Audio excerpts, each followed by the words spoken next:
automation, wireless service, South Dallas. Let's talk about that for a second. So my next guest is Mr. who needs no introduction, David C. Williams, who is AVP of AT&T. How's it going, man? Doing good, man. Glad to be here. I'm glad to get you on the show too, man. It's been a while. I've been trying to connect with you for a second. So tell my audience a little bit about your background. Has a very fascinating story, by the way. Sure. So, David Williams, Assistant Vice President, AT&T Automation. I lead one of the largest robotics process automation programs worldwide. We complete over 70 million transactions automated and about 400 million in operating income annually. Have an extremely diverse team. A couple of patents along the way. I won an Engineer of the Year award last year, and I'm real happy pleased to say that my team won an IT Team of the Year award this year. So nice. It's been a nice ride. Very nice. So what is automation? What does that even mean in the AT&T universe? Yeah. So you have, traditional stacks like IT or information technology stacks that do a lot of platform and heavy lifting. What my team does is a lot of hyper automation. We come through and we look at systems, and maybe system A doesn't talk to system B, and we figure out a way in a low cost way to get system A and system B to talk to each other. Or maybe we'll do some desktop orchestration and we'll get 10 or 12 systems to talk to each other and do something that they haven't done before. Or we even take different approaches in how systems even work all together. Maybe we just get rid of all the systems. I like to call it a non-tool strategy. And maybe we'll just have a web page with a bunch of APIs piped into it, and we'll deliver a really simplified experience for users. Okay. So artificial intelligence has been around for over, about 30 years now, probably a little bit longer than that. Yeah. Walk us through this journey from this guy from South Dallas, what your background. Sure. How did he end up following this path? Was this just something that was ingrained in you from the beginning, or? Well, I would say if there's anything that was ingrained, it was probably a couple of things. One is I'm creative. Like most children start off very creative. I just happen to hold on to it. And I would submit to anyone to hold on to their creativity. It helps you in every industry, whatever industry you go into. And the other is, I do come from South Dallas, and to put that in perspective, if you went to a bad area of town and asked, what's a bad part of town, they would say South Dallas. Yeah. So, Think First 48. Right. Watts of LA, Marcy of New York, Cabrini Greens and Chi-Town. Right. And so, it's a lot of hardships there. And you learn how to make $1 out of 15 cents. You learn how to make ends meet. I watched my mother do that time and time again. Well, I believe that that's a transferable skill. Just a lot of times, people who come from underserved communities, people who are anomalies that wind up in these corporate roles, a lot of times we leave that big mama's teaching in the car, in the parking lot. We don't take it into the office with us. I take it with me. And so, my team, we do a lot of big numbers, but we also have like a 4,000% ROI. That's making $1 out of 15 cents, right? If a CFO could make $1 out of 15 cents, for just one quarter, that CFO would be CEO. That's a 600% return. We've been living under roofs, watching our parents, our guardians, our grandmothers do those same things. Yeah. You familiar with the movie Slumdog Millionaire? Yeah. I always thought that's one of my favorite movies because if you're not paying attention, it's difficult to follow. But oftentimes, a lot of people really they look at the position that we're in, but we never really know the journey that got there. Right. The irony is this guy was not educated at all, but he became a product of his environment. Which happened to think about the guy, the main character. Like no one really paid attention to all the adversity that he had to go through to get to the point he was. But every scenario that he was put into, the most dangerous of them, they landed him right in the place and gave him exactly the answers that he needed right when he needed them to actually hit that jackpot. And it sounds like that's kind of similar to your story. Yeah, man. Look, I believe in in exercising your faith. I went to India. Okay. And there's a story in India about a guy named Lord Rama. Okay. Lord Rama. They rolled the R. Long story short, Lord Rama was a crown prince. He got exiled, lived in the forest. His wife was kidnapped. He mustered up a small militia. They traveled to the south of India, built a bridge across the ocean to Sri Lanka, had a battle, to go get his wife back. I ask myself at times, like, yo, man, am I exercising that kind of faith that I believe that no matter what I go through, I will always be able to overcome it. They have a celebration every year that celebrates that whole journey he had. They call it Diwali Festival, the festival of celebration of lights, because no matter how much darkness there is, there will always be light, like Slumdog. Right. So, given your background, the social impact that you believe that AT&T does, and before we get into that, just give me your perspective on the social climate when it comes to how the technology that AT&T has, and just in your realm of expertise, how that really impacts, whether it be negative, positive, or indifferently, people who have a challenging background. Okay. So there's probably two sides of that coin. One is at the corporate level, what does AT&T do in regards to people who have challenged backgrounds and how technology relates to them? In that space, what we're doing at a corporate level is trying to close the digital divide. And so, hold up, run that back and break it down.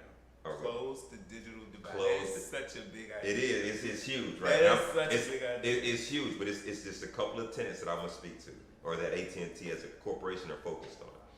And so one is providing low cost and sometimes free broadband to underserved areas, neighborhoods.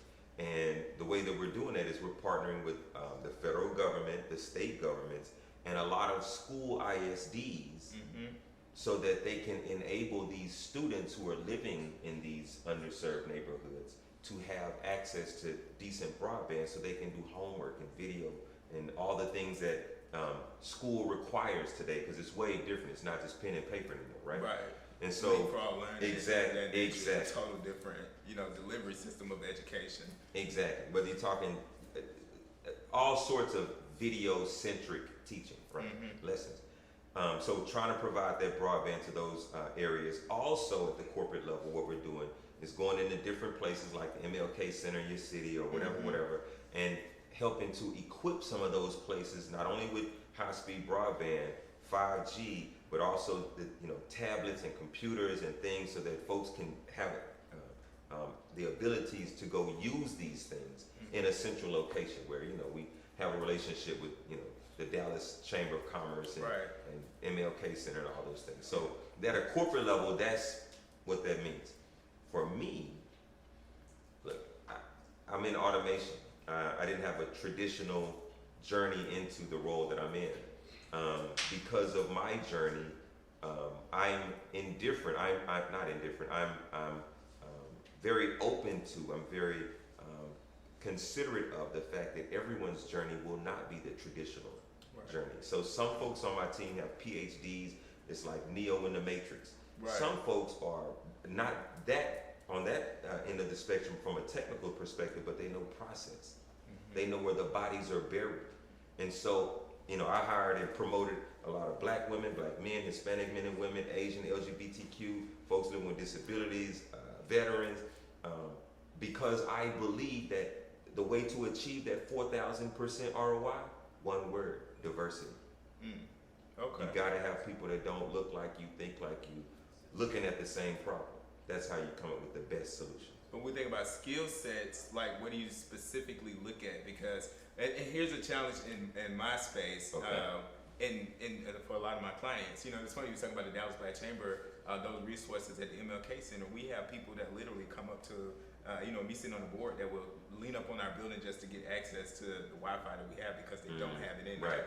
Kids that will sit in the community center just to get access to it. So it's a tremendous Or sit in the parking lot at the McDonald's. Absolutely, 100%. But when we think about the whole diversity piece and skill sets, one of the things that I do in my own practice is I don't look for people who have foreign policy chops. Okay. Because they already think like me. I don't need another one of me sitting in a room making decisions. I need someone who is going to be, when I make those considerations, I need someone who's on the opposite of the spectrum, where they can think about how a decision that a corporate client that we serve makes in policy, what it's really going to mean for them on a day-to-day basis. So when you guys look at it, diversity, what are some of the priorities that you have? Yeah, so you Careful know, with that. yeah, I know, right? So for me, one of the number one skill sets or traits that I'm looking for is grit. One of the main questions I asked in those promotions, and it might have been like 20 or so, right? One of the main question I asked is, what do you do when someone tells you no? Okay, thank you for that answer. What do you do when they say no the second time? Thank you for that answer. Now I'd like to know, what do you do when they say no again? And this is a serious question in the interview. This is kind of make or break for me, because I can teach you technology, I cannot teach you passion. And I need you to have that kind of passion, because with the technology that we're going to use, everything that we're going to do, somebody said you couldn't do it. Everything that we're going to do, somebody said it was impossible. 4,000% ROI. Look, I'm talking $400 million in operating income. The year before that, it was only 43. The year before that was only 8. The year before that was only 2. So we're on an exponential curve still. This year, we're looking at $1 billion. Right? And so it's an exponential curve. Everything that we're doing, somebody said you can't do this. I can teach you the technology. I can show you the strategy through the culture. But I need you to have that grit inside of you. I need you to come with that in you. Okay. So let me push your buttons on this one. All right. Because of the space that you operate in, automation. How can you ensure that you're getting the applicants that you are actually looking for in that diversity space? Because, and I'm asking this question because we know that now through those systems, they're looking for specific types of people, specific skill sets, and the computer through automation will not show this person is qualified for this role before getting it. Those So kinds how of, do you even navigate that? How do you instruct your people to navigate that? So those kind of things can happen, and they do happen on a broad scale. Okay, let's not be naive about it. There's probably a couple of things I say to it. So one is when I do a lot of mentoring, and I believe in mentoring. I was mentored, and it did the world for me. It helped me so much, and so I mentor a lot of other folks. And so in that process, we talk specifically about what it is you need to do going through the hiring process. I've been around long enough. I've done it enough. I've hired enough. I've watched others hire enough. Here are the actual things. I'm giving you the cheat codes on what you need to be doing when you apply for the job. Now, I'm not going to tell you to lie and do something, dishonest, but I'm going to tell you this is what it needs. This is where it needs to go. And if that's your resume. The resume, the entire professional on the profile. resume, in the digital application, the pre-screen questions, all of that. I'm gonna talk you through the entire process, the interview, the whole thing. But the question then comes from a protege I'm mentoring. How do you feel about this? Do you feel like you can answer these questions and have these responses? If not, then maybe there's some more work we need to do to get you ready so that you can answer this honestly and do these and have these qualities and so forth. And I'm gonna be there for that. But that's what I believe is true mentoring. People play with that word mentor versus sponsor. Everybody is mentor, is not your sponsor. I say, look, if you're not gonna sponsor me, why are you mentoring me? Good question. Right? If you're president so-and-so, and I'm someone you think is worth pouring into, and I'm taking all of your advice, are you just building an entourage, or are you trying to really grow the circle and help us have black excellence on another level? That's an interesting perspective, interesting question, because when we talk about sponsorship, we talk about a different level of endorsement. Right, yeah. Like you stand behind those credentials that they have and the integrity of that person's work. And I was thinking about that topic in automation because like currently right now, one of my clients, they have about 1,800 jobs open. I look at the job numbers from last month, where it's like 212 new opportunities open in the U.S. And then I think a little bit broader about that, because like even with my hiring practices, the third party that I use, they tell me that people aren't qualified, so I go straight to LinkedIn and start and do my own application, and they do the filtering as well. And it's people who have skill sets that it's like, I don't want to advertise a role Right. and say that, you don't really need these skills when in all reality, you do need these skills. Correct. It's just that I can teach you. Correct. And I need you to think a little bit differently. Yeah. So I think you have to be intentional. There's no way it happens. You cannot, I don't care who you are as a hiring manager, what color, what gender, whatever you are. You have to be intentional, right? I, myself and a few folks that joined me on that hiring panel, we were intentional that we were going to hire a diverse group of people. We started off with that. Then we went after, looking for what we were looking for. But at that point, we had already made a decision. We will have more women. We will have more people of color. We will have more LGBTQ. We will have everything. We'll have more of all of this. And this from your ERG community, and is it a corporate goal or? Well, so this was David's Okay, so this is an effort right now at the corporate level. There's a few things that go into that. I'm a proud member of a lot of ERGs, employee resource groups at AT&T. And there's two sides of that coin. One, the ERGs promote opportunities to their members and let them know, hey, here's something that's available. You may not have even known about it. On the other side, those ERGs give people an opportunity to have leadership roles, whether it's secretary or treasurer or the co-chair or committee chair or chairman or whatever, and they have an opportunity to exercise and flex those skills in a space with business leaders. So they get to see this person flex those leadership skills. And it's like, okay, now you've made a connection. Now you know someone, an executive that you didn't know before, and this executive knows you for your leadership skills. Mm-hmm. So now you're one step closer to making that leap, right? And those things happen organically. Okay. Right. Yeah, and that's intentional. Mm-hmm. It's something that I think that is helpful. I'm gonna tell you a quick story about, and it was a CEO that was at AT&T that shall remain nameless. But my very first meeting when I was first put on the board of directors of our Regional Black Contractors Association, my very first public meeting was to go up here and talk to this CEO. And the chairman, I don't think it's a secret to this chair, but he really don't give a damn.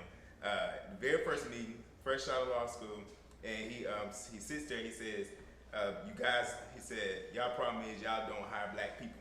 He said it just like that. And of course, I was shocked because I didn't know anything about it at the time. But then he went down in history and had me look into some data and statistics.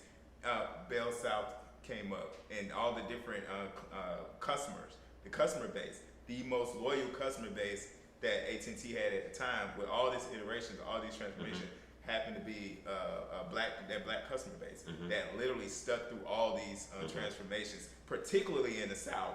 And I have noticed a lot of change.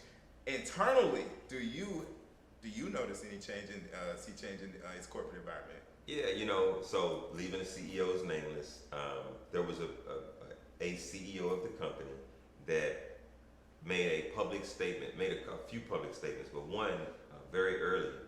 He said, look, our company is going to look like the people we serve. It's going to reflect the communities and the people we serve. And I believe that he made material strides in that direction. He did a lot of things, tied, executives paid to certain diversity metrics. He really tried to put some teeth to it. Now, you can't run all of that from just one chair through a company of 200,000 people, right? But I do believe that he put the company's focus or direction in the right direction. And it played out, fairly well. I think that there are other CEOs or other officers of the company that started things like AT&T Dreaming Black, which just won a few awards this year for being a great program. AT&T Believes Chicago, Believes Dallas, Believes Atlanta, where they're helping in Chicago with the violence, in Dallas with homelessness, in Atlanta with other things. And so it's been, I would say leaving them nameless, going back a couple of CEOs, guys started a chief diversity office to specifically look at, addressing the problem. And so I think there's been some changes. AT&T is 146 years old. It's lived through everything. Yeah. You know what I'm saying? Good, bad, or indifferent. It's lived through. When we think about that age, do you believe that, like, just your perspective on where we are socially, in the corporate space, because corporations, obviously, you mentioned the public-private partnerships that you have with the government. Corporations, they naturally have a role to play with social trends. There are a lot of people who feel a certain way about the priority of DE&I. Mm-hmm. Do you believe that the benefits are worth that shakeup? And how do you even manage that change? Because this concept itself is new in our social space, right. But it's been around forever. It's been around forever. Right. Like when MLK, Civil Sure. Rights Movement, Right. even pre-1960 Civil Rights Movement, women wanted the right Right. to vote. Like, Correct. that's always Correct. been Correct. an American Correct. sentiment, Correct. but this is the first time we actually labeled it this way. Correct. Which is funny because America has always been a diverse nation. It's just that some people, it was more of a class thing than Right. and a servitude thing than it has ever been. But now we call it this now, and it's like, is it really worth the fight? Yeah, I think so. I've seen a number of presentations, reports, dossiers that break this down, and the bottom line is, corporations with diverse board of directors outperform companies with homogenous board of directors. That's a fact. Which I didn't know that. Yeah, until recently, yeah, but that is a fact. And it's not just at the board level. You can keep going down that chain of command, Mm-hmm. and it still holds true.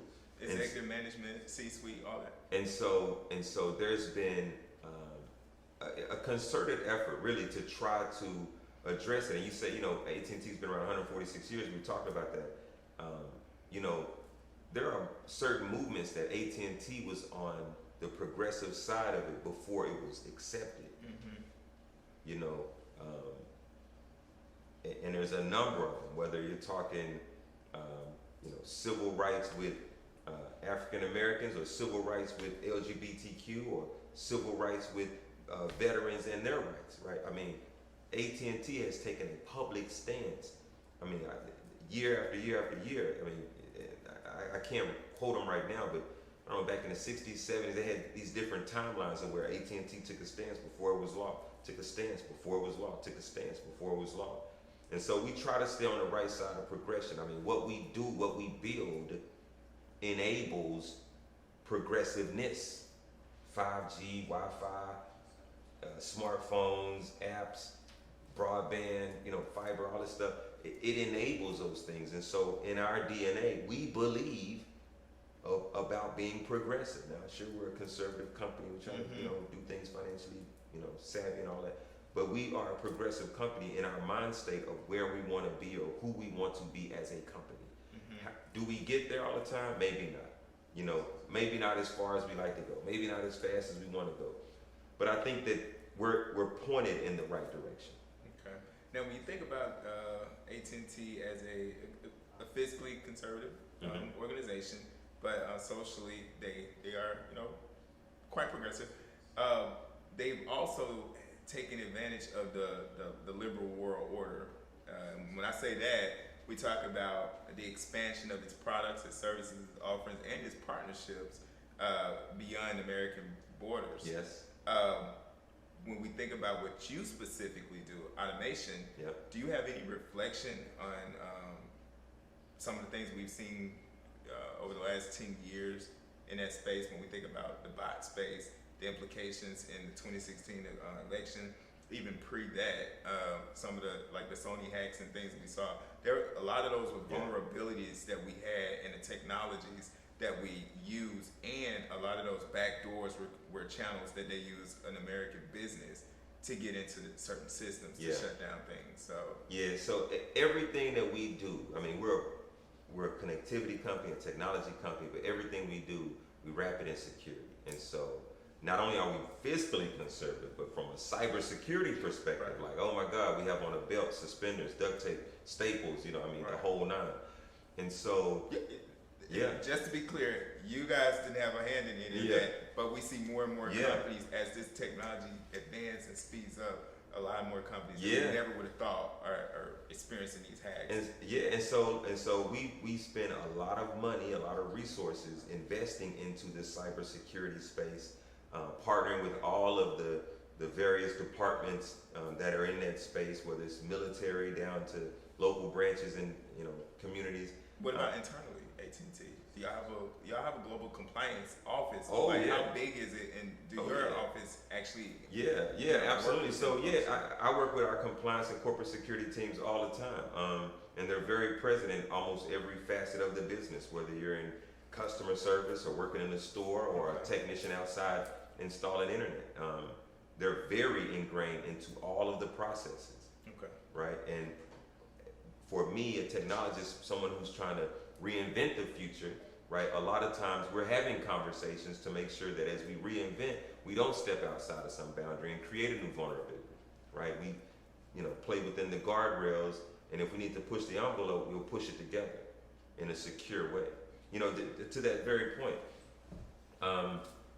when the pandemic hit, all right, it forced everyone to be sheltered in place, and AT&T is a telecommunications company. The FCC regulates that telecom operators, when employees are working from home, cannot have access to a social security number, a date of birth, a credit card number. That caused a big bottleneck. If I can't take a payment or make a sale, man, it's hard to make business, okay? And at a time in the pandemic when so many people needed to get connected, right, with smartphones and all that, right? And so, myself and my team, we figured out a solution to enable 40,000 people working around the world to be able to work from home and still be able to complete those transactions in a secure manner without having everything encrypted, without having to worry about new vulnerabilities, and still be able to enable that. 40,000 people take 800,000 calls a day. That's a lot of folks that need, especially at that point in time, needed.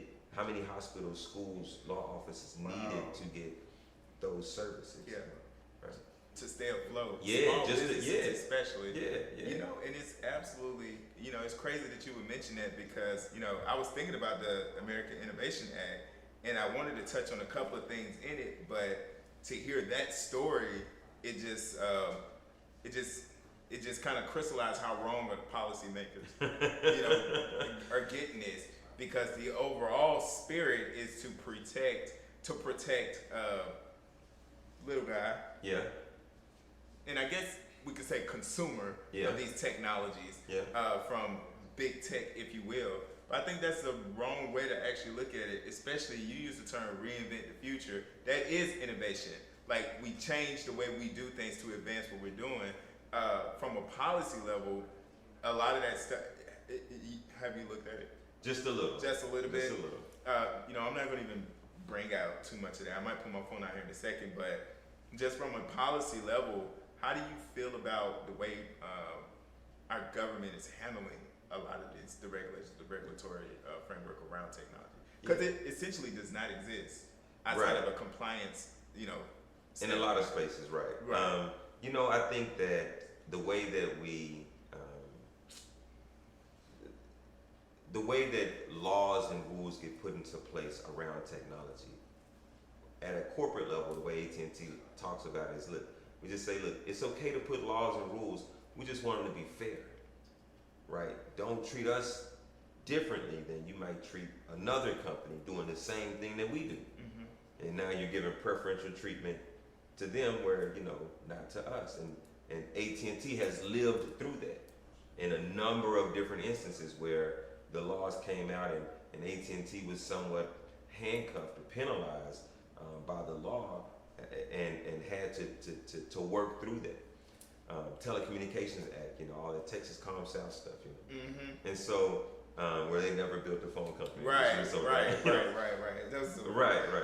PR stunt, actually. Right, and so we just don't want those things to happen again, and that's our stance. But when it comes to regulation across the internet, new services, social media, crypto, all those things, You know, we sit at the table as much as we can to you know to be a part of the dialogue and hopefully to you know share our perspective on it. But at a macro level, our goal is we just want fair regulation. Look, we don't want to beat up anybody, nor do we want to get beat up. We just want to compete, and we think that we got stuff to sell that's competitive.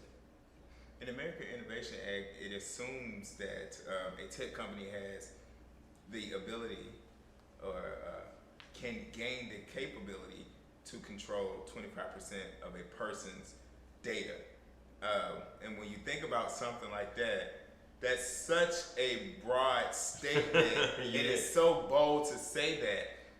But how off base are they with that? Like, let's really think about it. Prime example, on certain platforms, certain apps that we use, Snapchat being one, the end user can save messages that the sender has deleted. Correct. And the sender, an example, decides that they want to change their life. You know, they sent that, you know, that cock shot or that, you know, those booby shots. They sent that sexting, which is something that happens today. But then they don't know that the end user still has that. Yeah, yeah. How can that, you know, change a person's life? I mean, it gets out. Yeah, I mean, it could be detrimental. And also, just to layer on top of that, does Snapchat own that data? Right. Or does this end user or the sender? I think the EULA, the end user license agreement from Snapchat probably says that they own it. You know, no one reads the terms and conditions anymore, right? Yeah.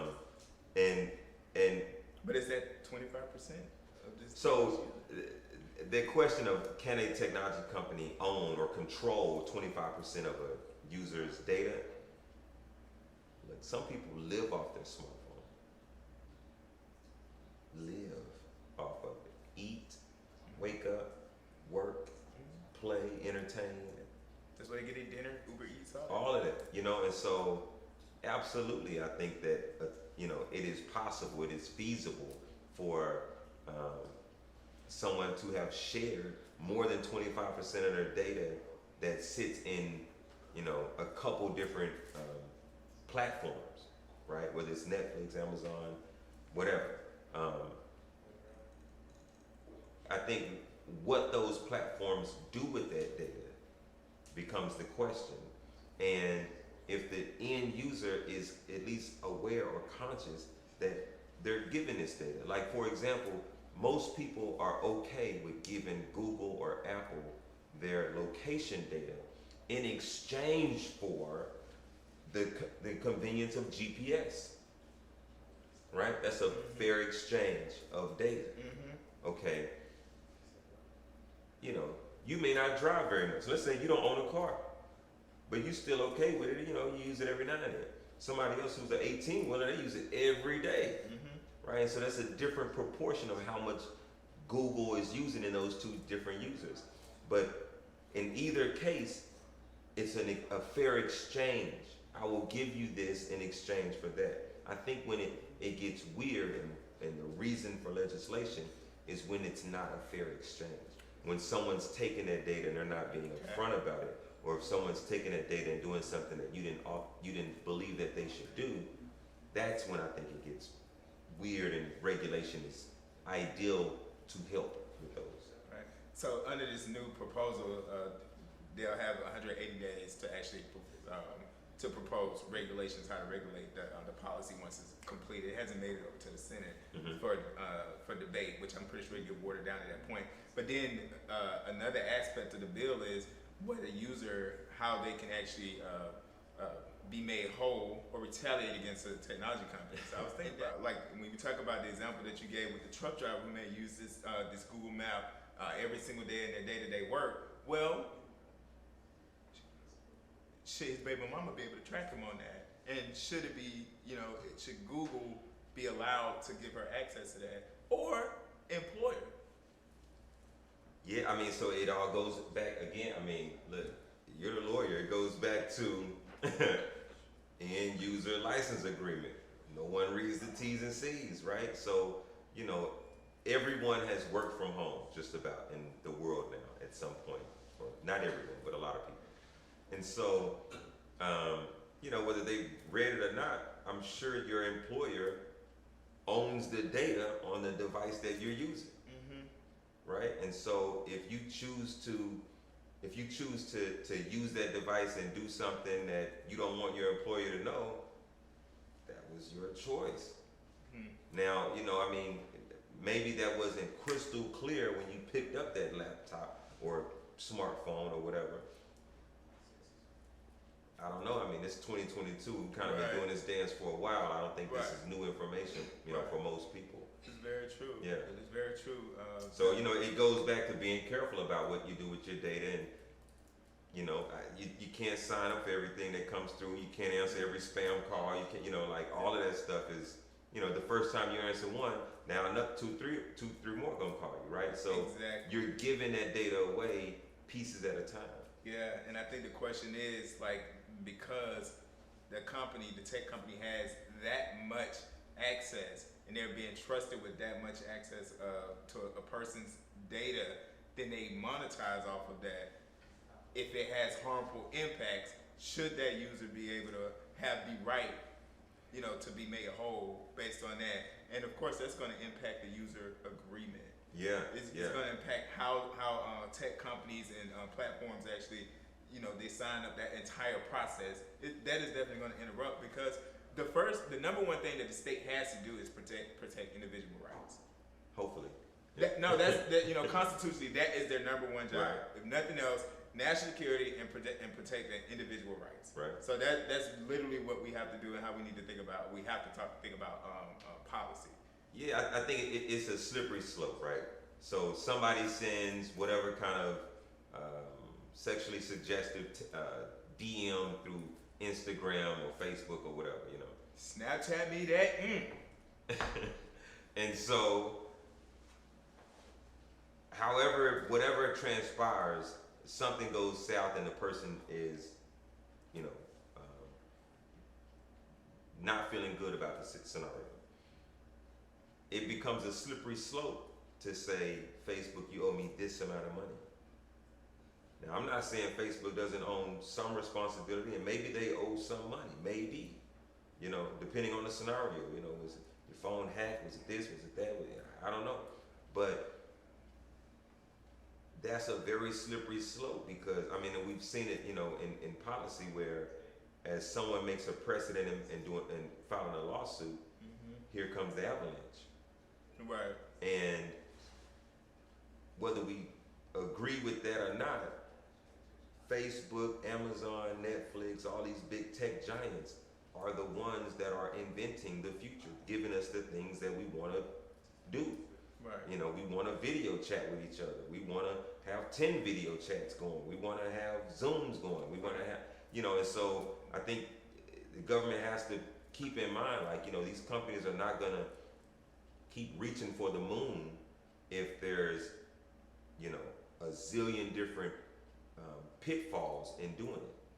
And so it's a delicate balancing act. I don't pretend to have it, you know, mastered. I imagine a lot of our legislators don't have it mastered either, but, you know, I think that this public discussion and putting some influence on our own, as constituents, on our own regulators about how we feel about these things is the way to go, because that's about all they're going to listen to. Right.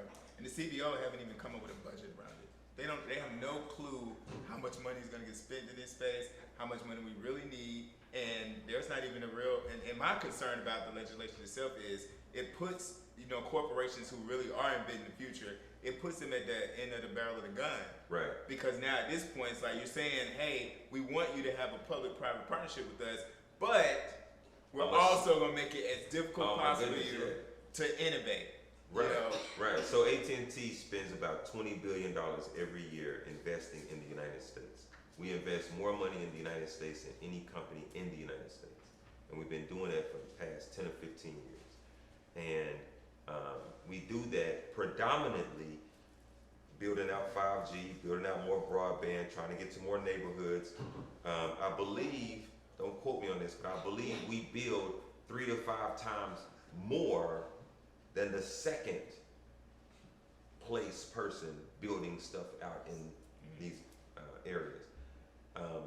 But you just can't get everywhere fast enough. Yeah. You know what I'm saying? That's the problem. And the demand is through the roof. You know, if you go back to the advent of the iPhone to now, mobile data has increased like 1,000,000%. It's hard to even fathom that Right. number in a literal sense. You know, Yeah. like if traffic tripled, now imagine if it millioned. You know what I'm saying? Like Yeah. it's hard to Yeah.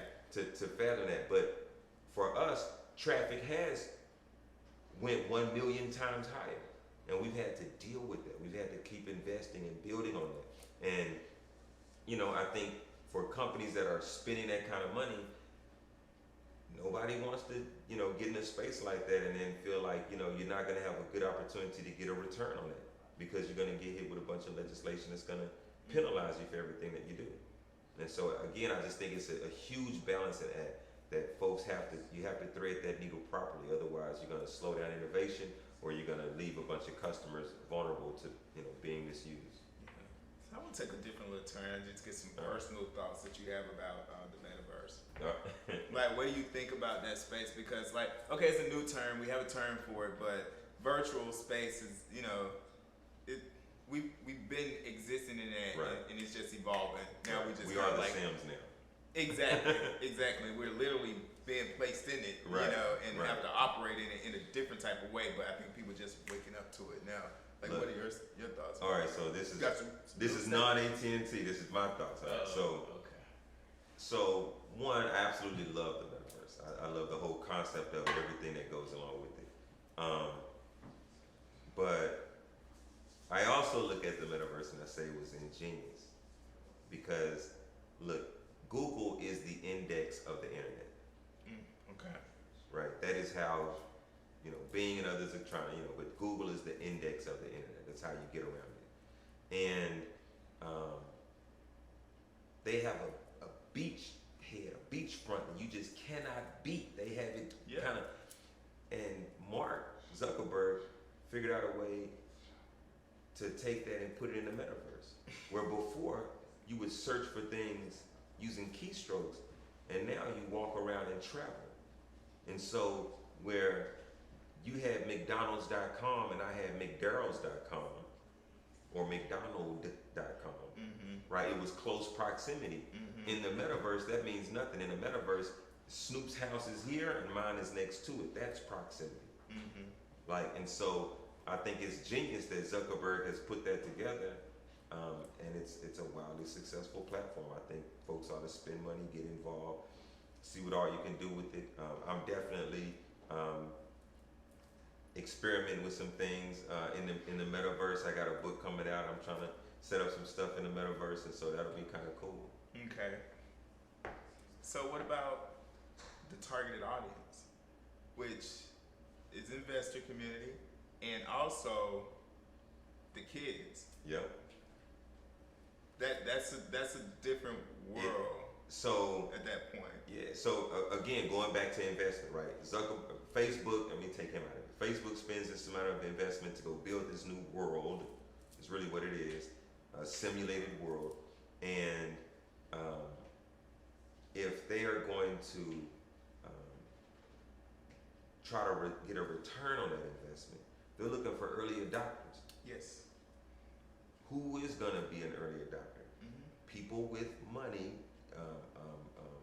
you know, dispensable or discretionary, funding that can play in that space. And there's also going to be young folks that are interested and curious about it. And already understand it. And They're so having that'll to be learn. in that so that'll be the space. ecosystem for a minute, and then, you know, the investor community will grow. It'll grow into, you know, folks that are maybe a little older, or the metaverse will be around a little bit longer. And the younger folks will grow up into and be at a different age in the metaverse. And as young people come into it, now you have a whole new population into it. Some folks, whether of a certain age or just a certain belief, don't want to play in the metaverse space at all. Okay, just like, you know, some folks want to call the phone company or call the water company and pay their bill versus paying it online or automatic payments. That still happens today, and that same dynamic where folks don't want to necessarily participate in that digital space. This is just another iteration of it. Yeah. So here's my concern about that. And I was listening to the Breakfast Club a couple of weeks ago, and everybody called up and they laughed about it. But there was a woman who filed a suit against a company because she claimed that she felt as though she was sexually harassed in this virtual space, and that sounds ridiculous for this woman to say that. Now imagine this is a 12-year-old girl. Like, when we think about virtual spaces, virtual currencies, and things, that entire ecosystem, a lot of sex trafficking happens there. A lot of teenagers have all of these mental health issues and get significantly impacted by their presence in a virtual world. A lot of those girls that's on Instagram, they got these fake profiles and stuff. They're taking pictures in their restroom, and they're taking pictures at some place that their parents dropped them off. That world that they're living in is something they project online. It's not their actual life, because when they go home, they have to make the bed, and they can't have that lipstick on when they get in the car. So I think a lot about that, and I also think about how it's being targeted and marketed. Yeah, man, it's so. Man, it's a slippery slope. So one, I wouldn't want anyone to be sexually harassed, regardless of age. And I think it is a human instinct that when we think about children, it grows even more heightened, the awareness and those things. And so,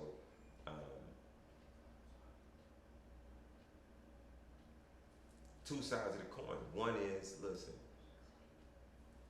it's 2022. The internet's been around for 20, 30 years now, I guess. Listen, you can't put everything out on the internet. You're gonna have to guard yourself. You're gonna have to protect yourself. Hopefully you have parents, teachers, somebody that can, friends, relatives, significant other that can warn you, educate you, so that you're not naive to certain tricks that people play on the internet to harass you. Okay, so that's one.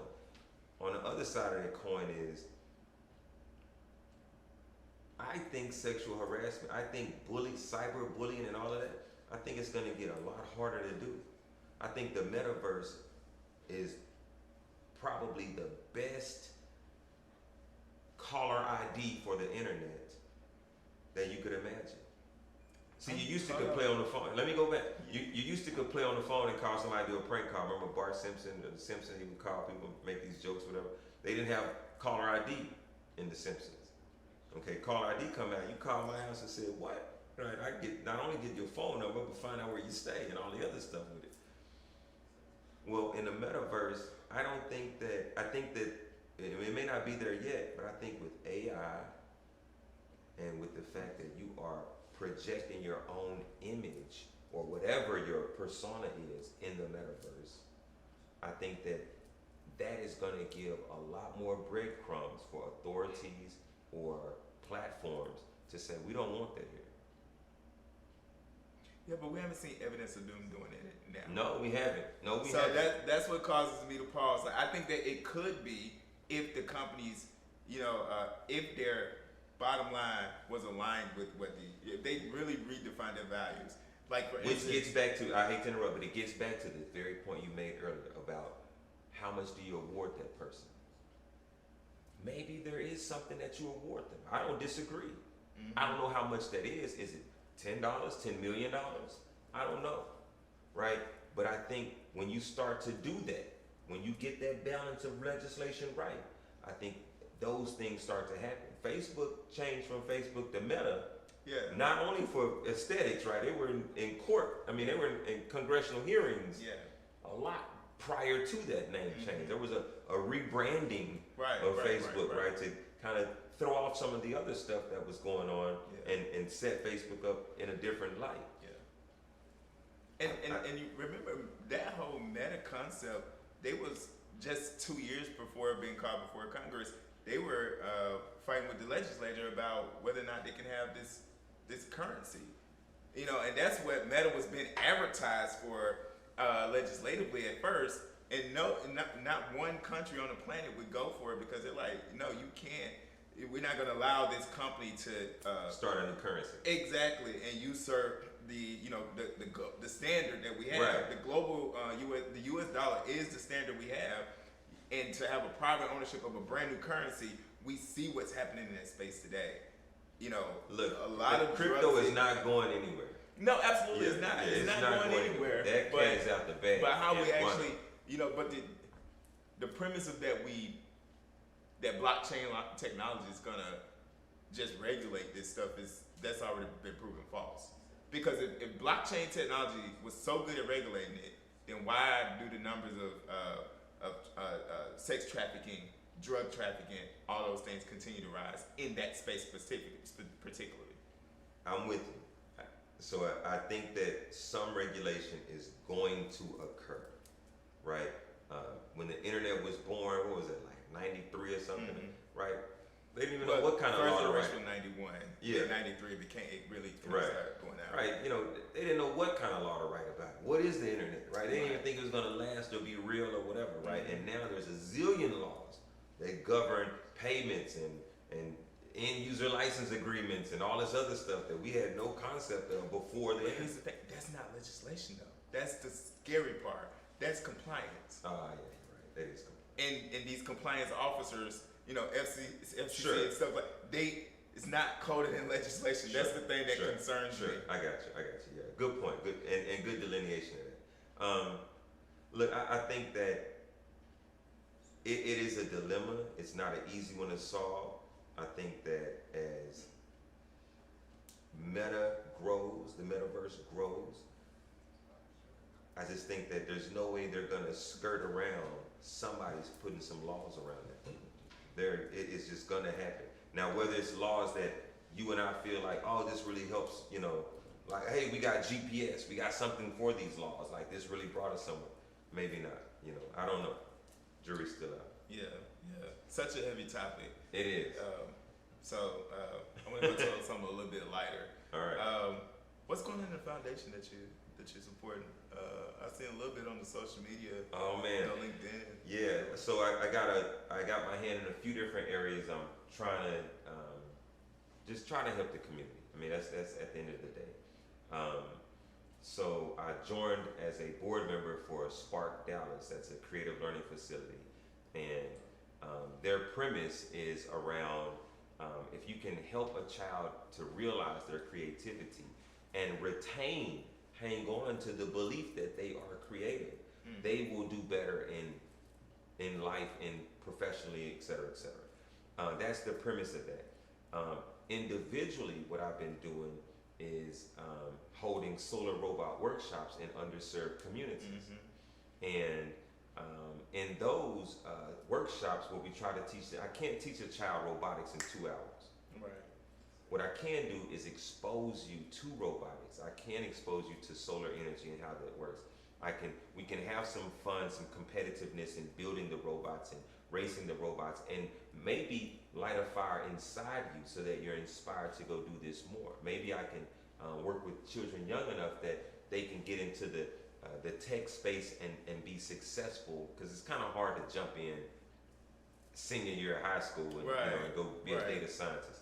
And so the good news is, when I think about that type of program, me delivering workshops and showing up with some colorful kicks on or something, that's cool to a degree. But what's really cool to a middle schooler is a high schooler, and what's really cool to an elementary kid is a middle schooler. And so for me, what I want to do is, or I am doing, is teaching high school students so they can deliver workshops to middle school students, and middle school students deliver workshops to elementary school students. And all of the students who are delivering workshops are getting paid as an intern, even at those levels. That way, what school, as an elementary school kid, what middle school do you want to go to? The one where you get paid and you teach robots and you tell your story? Middle school, what high school you want to go? One where you get paid and you deliver workshops and so now you create a pull through, a draw, an ecosystem, right, of pulling people and pushing STEM in our underserved communities Right. versus other things being pushed in our underserved communities.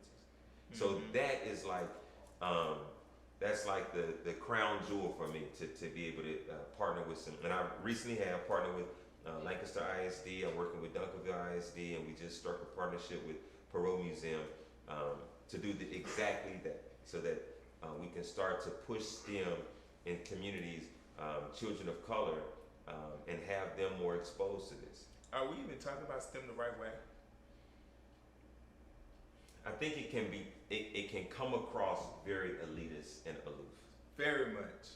It Very really much. can. And so in those solar robot workshops, one of the key points that I try to make in that is we race building the robots, that's a race. And then the robots, we race them against each other, and that's a race. And then we stop and say, okay, well, what can make these robots go faster, slower, whatever. And so the kids start coming up with different things. Oh, you can pull this off. Well, why does that work? Well, there's less gravity, less weight. Well, why does that work? But okay, now we're talking about inertia, Newton's second law, et cetera, et cetera. Pause. These little ideas that you're having right now is the kernel of ingenuity, which leads to innovation and invention. For me, it was, figuring out in the 4th grade I could sell candy and be able to buy more pizza. That was my creative idea as a kid, starting to do something. For you, it might be this solar robot, but that little bit of ingenuity, we like to call it something else, jerry rigging, hooking it up. We discount it, we discredit. Man, that ingenuity is worth billions. Yes. And so I think that for me, what I'm trying to do in that space to help that conversation is to say, look, I'm not having a traditional OSC model discussion with you about the stacks of software development. No, we're going to put our hands on this thing. We're going to build something. You'll see it work right now. And then we're going to talk about innovation. And I'm going to hopefully catch you in a moment where you can see your own creativity is making this thing work faster, work better. Don't lose that. You have those ideas all the time. Those voices, you hear them all the time. Those ideas and thoughts, you have them all the time. Don't lose that. For me, again, it started as a little kid trying to sell candy to buy more pizza. Now I saw pandemic level matters. I have patents and Engineer of the Year awards. Okay, It started small. And so that's the point that I feel like in the STEM discussion that we have to start infusing, yes, science, yes, math, but there's also creativity. Right. There's also non-traditional ways of getting there. Right. Engineering is all about creativity itself. And I always say this, I say this often, that the most impressive salesperson I ever met in my entire life was a guy I went to high school with. And he went to, I think Georgia State University his first year. Most impressive salesperson I met. So millions of dollars worth of crack and never touched it. Never touched it. Impressive. Imagine if he was selling a service that really better. A different product, yeah. That's why I think your idea and your concept is so important, because a lot of those kids, depending on their neighborhood, Correct. they're gonna sell something to feed Correct. themselves and their family and to advance.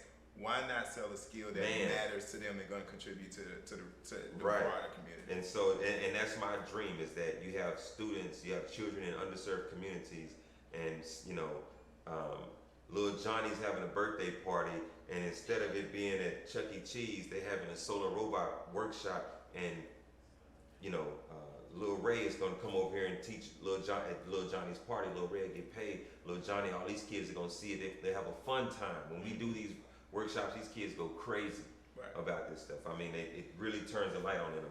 Every age. And we bring a pizza. Yeah. You want some, Yeah, of course. some pizza, then we'll buy the pizza and bring it to you. But I think that is my goal, is that we can have an entrepreneurial spirit with products and services, things that are constructive versus destructive in our community. How do people get involved with that? Look, you can go to dcwtmt.com. Easy. David C. Williams, dcwtmt.com. Plug. So we got some exclusives. What's next? It's a lot that's next, man. So you can't come to this show all right. and not throw out no exclusives. All right, so look, all right, we'll so never air it. all right, all right. So look, so I'm going to New York June 13th to pick up a Stevie Award. My team won a bronze award for Information Technology Team of the Year. AT&T also won a Grand Stevie Award for Organization of the Year. There's like 3,000-4,000 companies that compete for these. Wow. These slots. June 13th. June 13th. That's right after your birthday. Right before. Then the right. 15th through the 17th, exclusive Roadmap to Billions in New York Women's Tech Conference. Roadmap to Billions. You can check that out on my Instagram, David Chris Global. Listen, that's going to be an amazing conference. So many people are going. Okay. And it's going to be in the city. It's going to be in New York. So it's going to be crazy. And then, look, I got a book that's coming out, man. Okay. Oh, yeah, I got a book that's coming out. Business Model. It's my first book. It starts with my story, and you know, my father committed suicide when I was 8. It talks about all that. It talks about how I came up through South Dallas, and then it goes into what I did and invented to enable those 40,000 people to work from home. Okay. Wow. And win that Engineer of the Year award. Yeah. When is it dropping? Oh, August 16th. No, August 16th it drops. Yep, and Okay. it's available for pre-sale. You can go to businessmodelbook.com. Super easy to get there, Yeah. and yeah, please support. Oh man, that's awesome, man. That's awesome. So AT&T, what's next in that space? Chasing $1 billion this year. You know, I feel like there's a lot that's actually next in that space. There's a lot of machine learning that we're starting to infuse into our robotics processing. There's you know, a new business model that we're creating for customer service that I believe is going to enable a ton of operating capital to be freed up, as well as enable people to really free themselves in their own spaces, right? Make the type of money that can change their situation. And so it's a win-win. Rarely do you get that on both sides, where a company can save money and an employee can earn more. But this is that. Sweet. Oh yeah, this is that. This is that. This is happening. Very sweet. But man, David, I really appreciate you for coming by, man. Chopping it up with me. Yeah, Man. same here. As y'all heard, this man got a book coming out. Oh, one quick question. You gonna have a lunch party? Oh yeah. Okay. Oh yes. Okay. Definitely gonna be a lunch party. To be determined exactly location, but we'll have it on the gram for everybody to check it out. All right, y'all Absolutely. make sure y'all follow this guy because he had a lavish party, as you can see, with them Nike sneakers on. This man does it big. I really appreciate you for coming out. This has been another edition and installment of Let's Talk. All right, man. So y'all heard it here. IG. Make sure you continue to follow him, and on LinkedIn, David C. Williams. Check out that lunch party. Be on the lookout for the new book that's coming out because he does it big. And we really appreciate you for stopping by on the next edition of Let's Talk About It.